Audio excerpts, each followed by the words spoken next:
खरंच काय निर्णय आहे नेमका? तशी जर बघितली तर बसताना स्वच्छता नाही, तुम्हाला बघा, कुठल्याही गोष्टी लगेच आज काही निर्णय झाला तर दुसऱ्या दिवसापासून त्याचं चित्र तुम्हाला स्पष्ट होत नाही. तुम्हाला स्पष्टपणे सांगतो, आज तुम्ही आता विचारताय म्हणून सर्वसामान्य प्रवासी ह्या गोष्टीला तयार आहे की तुम्ही आमच्याकडनं पैसे घ्या, परंतु आम्हाला सुविधा द्या.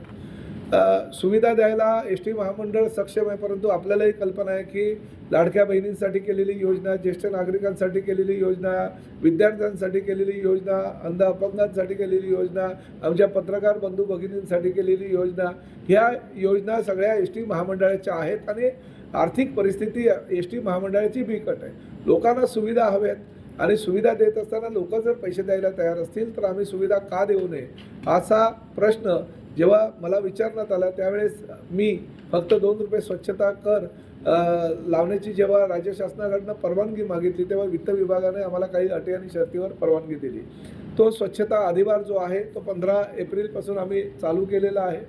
आम्ही त्या संदर्भात निविदा प्रक्रिया राबवली. ही निविदा प्रक्रिया राबवत असताना तुम्हाला आश्चर्य वाटेल की आम्ही जी योजना केलेली आहे त्या योजनेमध्ये त्याला हे प्रत्यक्षात तुम्हाला चित्र दिसतायला 3 ते 4 महिन्याचा कालावधी लागेल, परंतु ज्या ठिकाणी सर्वसामान्य प्रवाशांकडनं 5 रुपये 10 रुपये पुरुष प्रवाशांकडनं प्रसाधनगृहासाठी घेतले जातात ते आता घेतले जाणार नाही.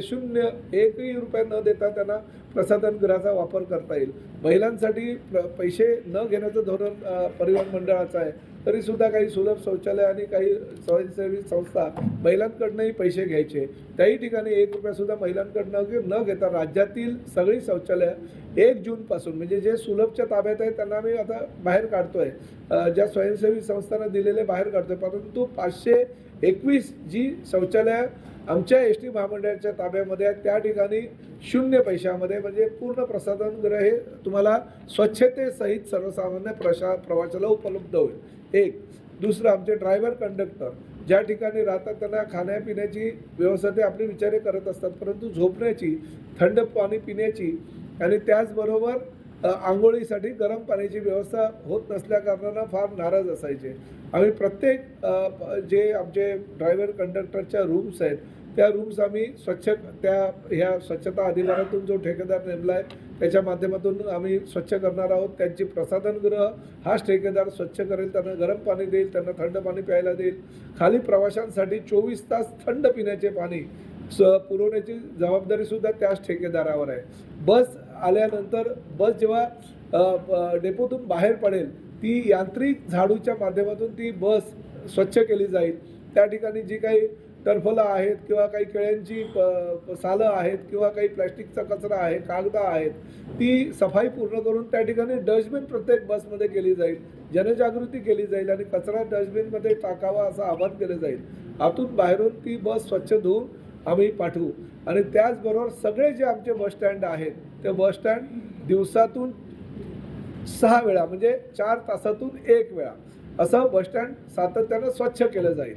ह्या सुविधांबरोबर अनेक सुविधा अजून त्यामध्ये आहेत. म्हणजे त्यामध्ये तर आमच्या ड्रायव्हर कंडक्टरसाठी वॉशिंग मशीन, ड्रायर ह्यासुद्धा सुविधा, त्यांना पंखे ह्यासुद्धा सुविधाचा अंतर्भाव आम्ही केलेला आहे. परंतु हे ठेका दिलेला आहे, कॉन्ट्रॅक्ट दिलेलं आहे, कॉन्ट्रॅक्टरला वर्क ऑर्डर दिलेली आहे, परंतु ह्या सगळ्या ज्या सुविधा आम्ही लोकांना देणार आहोत त्या 1 जूनपासून अंमलात त्या आणतील आणि त्याचं चित्र दिसायला 2 ते 3 महिन्याचा कालावधी लागेल. त्यामुळे या सगळ्या सुविधा आम्ही देतो आहे.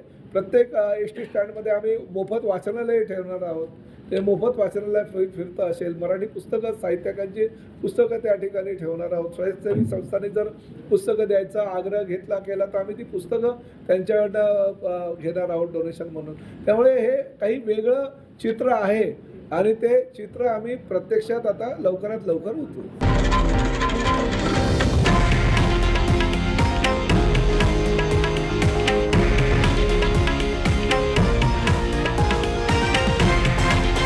हे आहे देशातील नंबर 1 न्यूज नेटवर्क आणि आपण पाहत आहात TV9 मराठी, एकमेव.